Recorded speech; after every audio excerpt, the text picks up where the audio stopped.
How do you define a business leader? Because that's slightly different than a general leader. In my mind, business leader, and why I chose that term, is anybody who either operates in business, meaning they have their own, whether they're the owner or not, or anybody who works in a corporation inside business and steps up to lead. Here's the thing. If you've heard me talk on leadership before, you know I share this, that leadership is not about a title.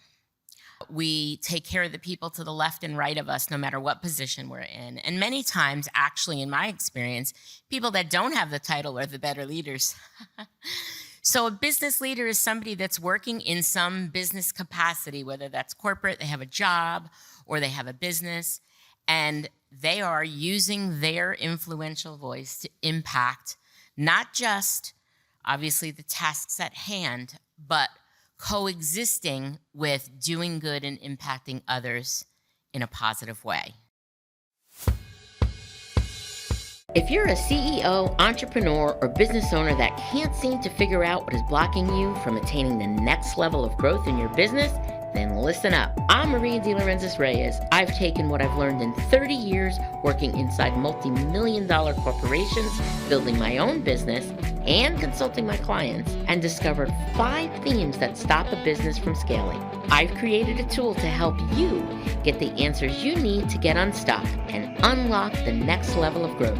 Head over to scale.mariadr.com and click the link to get your custom Scale Factor Formula scorecard when this episode is over.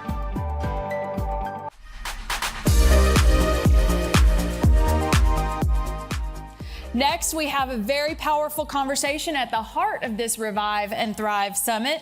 We're diving deep into what it means to lead with purpose, passion, and precision. Tricia Brouk, who you all know, is a curator of voices that change the world, and she sits down with visionary entrepreneur Maria De Laurentiis Reyes.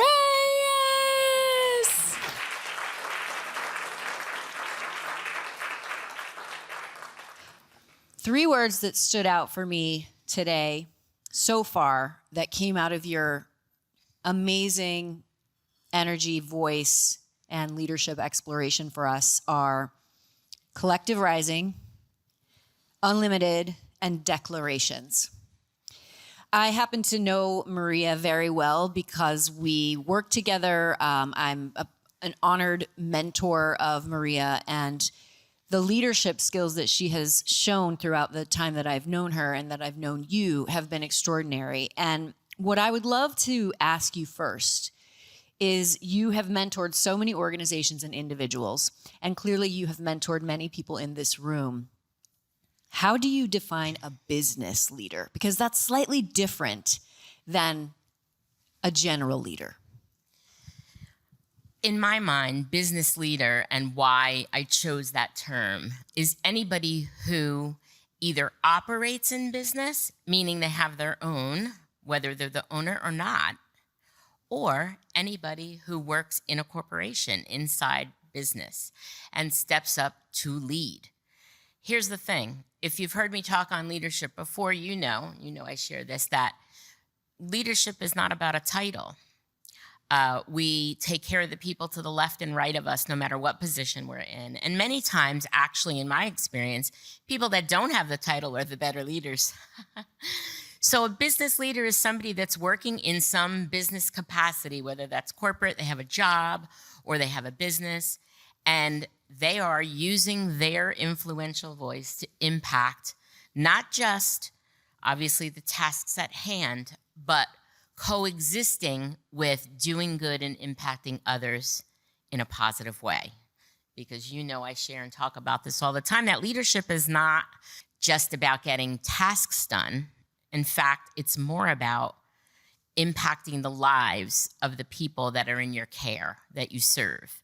And that could be for good, hopefully, or for bad. Do you think leaders are born good, or do you think they can be taught to be great leaders? That's a great question.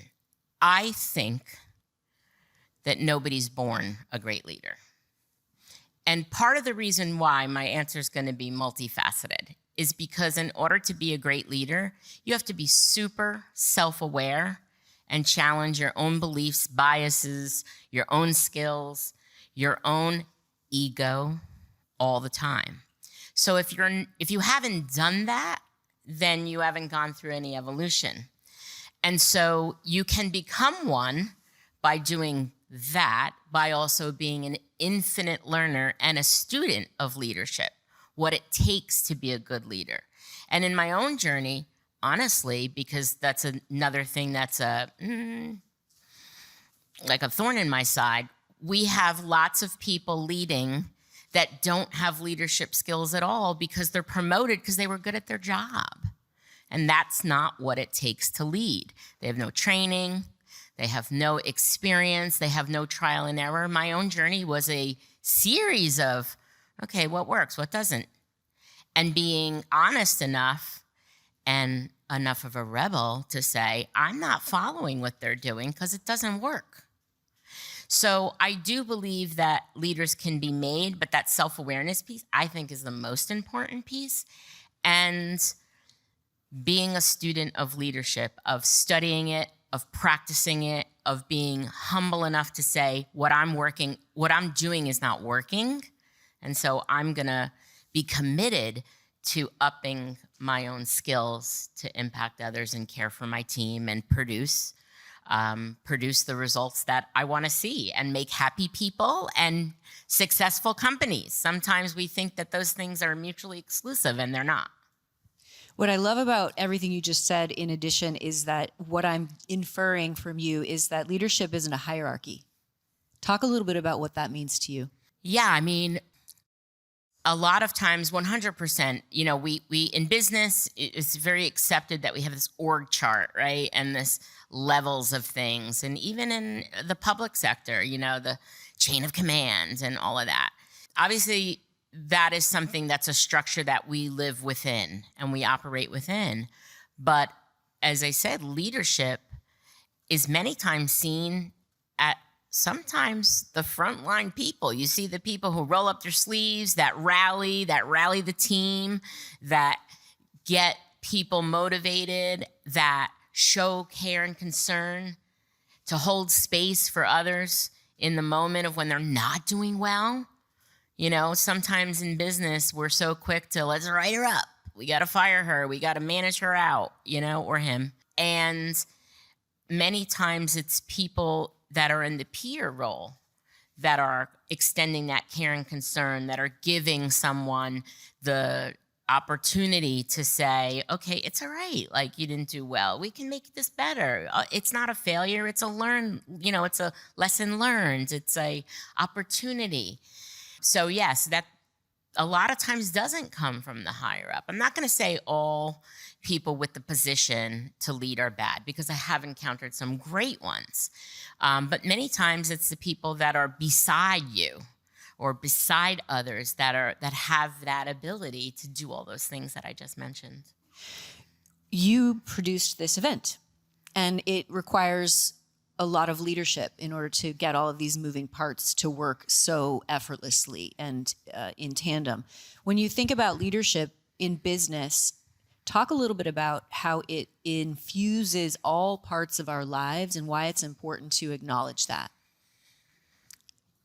When I work with companies, and particularly like C-level staff and executives, and I talk about feelings, and I talk about these are human beings that you're working with, and, they have emotions, and like, whoa, we have to get to know them. We have to know what's going on.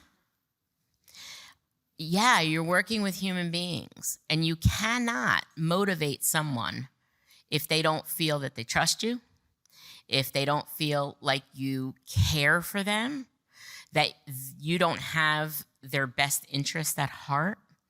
And so I think that that's one of the most important things in kind of defining that. You mentioned rebel leadership just a minute ago, which I know is part of your platform. Mm-hmm. When you think of rebel, or when most people think of rebel, they feel like it's like a bad girl. And that's could be true, Your definition of rebel leadership is what, Maria? I love that you asked me this question, because definition of rebel leadership doesn't mean just shaking things up for the heck of it, right? It's not creating chaos for chaos sake like we see a lot. It is abandoning the norms in corporations and business practice that still exist that don't work. They don't work. How we're supposed to lead doesn't work. And what happens is that all those people that get promoted just replicate what they see other people doing. And so rebel leadership means having the courage to do something different, to find what works, to not be trapped by, well, this is business, we're not supposed to do that. And, or, this is the one I get a lot, well, we have to make money here. Again, yes, but actually, the environments and the culture that are supported by the principles of rebel leadership actually are more successful and make more money. So again, that's not mutually exclusive. So rebel leadership is abandoning the norms of what we see, of what still is so pervasive. And like when I get people to kind of embrace this a little bit, and then they go back into that culture in their company or their business, they get pulled right back in. Norms are so powerful, and I'm on a mission to break that norm and really create a movement around rebel leadership. And when you talk about the culture that's already been created in this norm that's not working and that's not giving people voice or making them feel like they belong, if we have been introduced and gotten a taste of rebel leadership, what do we do if we go back into the norm to shake that up? Part of this is being identified, right, but with your values, because as you operate, no matter whether you're a leader, whether you're a business owner, whether you're an employee, many times we are so sucked into that norm. And that a lot of times is very anti the values that we have. But it's like, okay, but it's my job and I got to do it. It's going back to that North Star to say, this is not right, and I'm going to choose to do something different, or this doesn't work. And here's what I can prove, and prove it works better. So really getting, again, I talked about self-awareness, really aligning with things that you value as a leader and the things that you want to uphold and the things that you want to promote and how you want to show up is the foundation. And going back to that each and every day is how you guide yourself if you fall off. I love that you think of leadership as it's not right or wrong. It's what you've been taught. It's what's been passed down. And here's how to be better and why it's important to be better. Can you talk a little bit about that in terms of people's mindset shift around leadership? I think a lot of it has to do with this lock in mindset that, again, I even had the experience where I was talking about this and somebody said to me, oh, you might want to include more metrics because, CEOs, they don't think you can make money doing this. And, even in your piece, what I'm trying to do is inspire people to understand that this works better and to have the courage to prove it. So I would say that in order to do that, you've really got to be committed to it yourself. And I also would say that this is something that, again, if you're not self-aware, I think a lot of us struggle with, we're not even aligned with what are my values and am I living them? We like to put posters on the wall. Companies do that as well. It's like we have a marketing exercise. You have a marketing exercise. I do that myself. A marketing exercise, but it's not just a marketing exercise. It has to go deeper. It has to be, what do you believe and what are you committed to standing up for and standing against? Absolutely. And you also, in addition to the rebel leadership and curiosity, you care very much, and I believe are part of your values are inclusion, diversity, and belonging. Yes. Those are core values of yours. How are you talking about inclusion, diversity, and belonging right now, specifically in such an innovative way, and why do we need it? Right now, I'm going to really respond to right now because I think there's a little bit of an assault on those things. And I think that's on purpose to manipulate. And I think that even more so, those of us who believe in those values have to continue to speak out about why they're valuable. They're valuable because, and I'm going to talk a little bit more about this afternoon, because inclusion, everybody wants to be included. I mean, anybody who doesn't kind of understand that is a little off kilter, I think. Disconnected and tone deaf. And diversity, so we want everybody to be the same. Didn't we have that at some point in this country, right? Or this world? Didn't we have that? Where everyone the same? Okay, I won't go there. But you can all watch it on The Handmaid's Tale on Netflix. Yeah. But diversity is where we get the innovation, where people can bring different ideas, different life experiences, different solutions to problems. So inside a business, that's extremely important. Different voices are many times what sparks more creativity. And then also inclusion, just showing the energy of that and what it creates. And obviously, again, if you're looking for metrics and the ROI, I used to have an old boss that would say, well, some people are just looking for put the nickel in and get 25 cents out. Not everything has an immediate, direct, ROI, right? But there's things that that contribute to the foundation of creating that success. So I think it's by showing the value of it, showing and promoting why it's important, those things that I said, and belonging. Okay, I'm going to say one metric. 52% of people that leave a job say it's because they felt like they didn't belong. That's half of your workforce. We all long for community. We're all here because we long for community. Some people join masterminds because they long for community. Some people go to church, places of worship, churches for community, neighborhood. We all want community. We want it at work too. So when you feel like you're part of a community, you show up as yourself. You show up free. You're not a robot kind of masking up and acting as if, and then going home totally burnt out. Oh, that's what I didn't answer before. Totally burnt out and mean to your family and stressed out and all of that. So it has an impact beyond the workplace, which it should.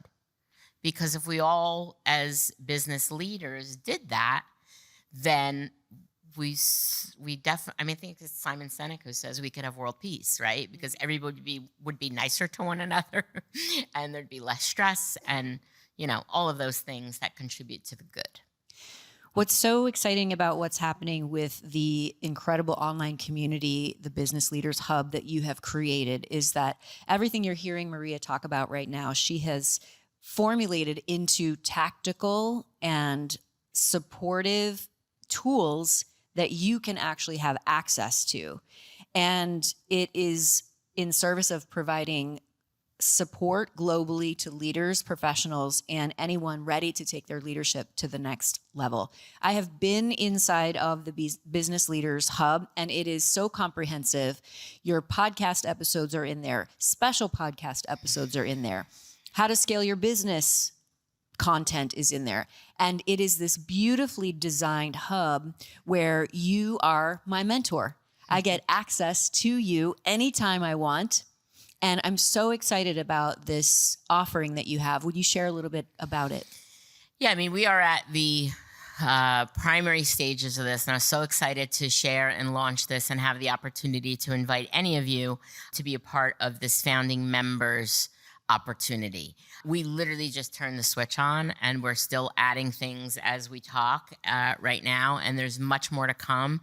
But I'm super excited about providing it because if you've read my bio and you've heard the little snippets, I've been doing training people and speaking, 6,000 presentations, something like that, 400,000 people trained, all of those things. But I never was able to kind of capture that and put it in a container where people could access it on demand or access it as part of a community. The other thing that was really important to me, and I'll share now, is that I also wanted people to be able to access what they need. I am an executive coach and a personal empowerment coach, and I know that when I'm coaching people, different things come up that are not in my wheelhouse, that are not in my strengths or expertise. And so inside this community, I've also created group coaching, monthly group coaching, where we're going to have feature affiliate coaches, and some of them are in this room, and some will be presenting this afternoon. Stacey Urich, Chicharaklani, Sal Rametta, and Annika Alstrom, who is not presenting, but all have different expertise than I, and ones that people, when they're being coached in that self-exploration, especially as leaders or business people, a lot of times things come up that other people can address. So I'm super excited about offering that. We are, again, soft launching. Founding members can get in now with the offer that Angela is going to promote and tell you about. After this, there's going to be a QR code to get in. I'm offering 3 months free. And also, you as part of the founding members helping us to curate it further than the start that we've done, to contribute and tell us what you're looking for, what you want, and to be able to provide that all in that one container. This is an incredible opportunity. Imagine what it would be like to be inside of a container with Maria and her decades of leadership skills, and how to allow yourself to be mentored by her inside of this Business Leaders Hub. This is all about collective rising. Your leadership expertise is unlimited.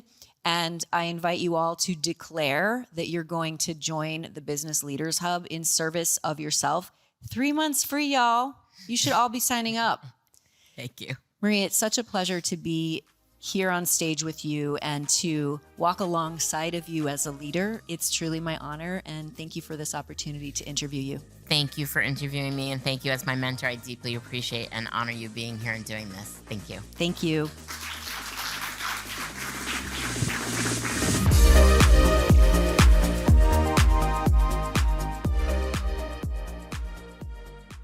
All right, so I hope you loved this episode and found it valuable. Thanks for hanging out with me. And if you'd be so kind, if you know someone else that this will help, please share this episode with them. Just grab a link for this specific episode, text it to a friend or colleague so it can help more people like you. Thanks so much for tuning in. I will see you next time for more entrepreneurial goodness. Same time, same place on the Finding the Upside podcast.